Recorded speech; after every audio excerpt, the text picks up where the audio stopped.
But I think in order to have that discussion, it's important to set the stage and understand who we're talking to. I want to talk a little bit more about your story. You mentioned coming here with little to your name, and then you skimmed over a lot of different activities. Yeah, bro. So I worked all the peasant jobs when I got here. So my uncle was a pilot, and when you're pilots, they allow you to sneak in family members if there's open slots and things of this nature. So since my parents couldn't afford a flight, my uncle let me sit on the little flight attendant seat, which, believe it or not, they let you. And I sat there and I went to America, worked in different odd jobs trying to figure it out. Did pressure washing, basketball courts, cleaning toilets, working in kitchens, cleaning dishes, doing the whole nine. And then from that point forward, I kind of really got into the markets. I got interested in entrepreneurship and self-development. University never really cut it for me, never really made sense. It didn't make sense because the people that I was learning from, that were teaching me, they weren't doers of what they were teaching. I had a professor of international business that had never run an international business, and in fact had never been overseas.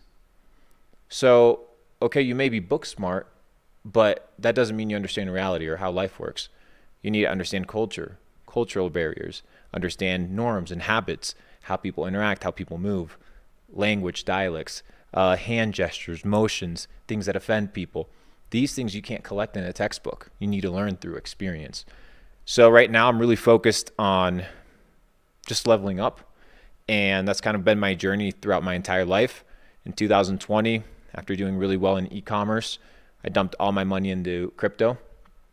I was kind of telling you a little bit about the story. I had buddies that were investing in the market that I deemed to be more intelligent than I was.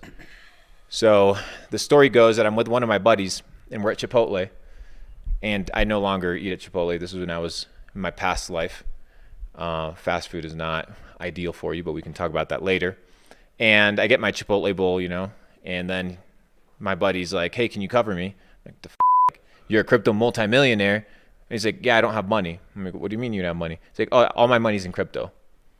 I'm like, "Okay, sounds good." I went home and put all my money in crypto. Now, it wasn't just like, oh, I went and gambled on my money. It was, I went home, I did my research, and as a process kind of developed, it wasn't like a gamble. Oh, I'm gambling on this dude. It was, I took the data sets and the information of other people that were playing the game, and I utilized it to my advantage. So I invested in a ton of different projects that were at a sub like $25-30 million market cap. Graph, Pancake Swap, which I ended up holding 1% of the circulating supply, which was crazy. That was super fun. I was the cake farmer.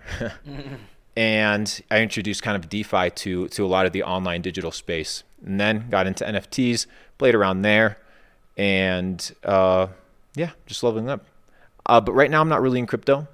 The big issue with FTX kind of made me reassess kind of how I wanted to move in this space. And I think that so many of the good people that should be innovators in the space are actually on the sidelines. So I encourage anybody that wants to get into the space, that has good intentions, get into the game, get into the space, build companies. Hey, why can't we have an exchange that actually holds customer funds? Is it that hard to build a good product, a quality product? So that's the process that I'm in right now, just building with the money that I've made and utilizing the money that I've made and reinvesting that into myself to make the video game character more powerful.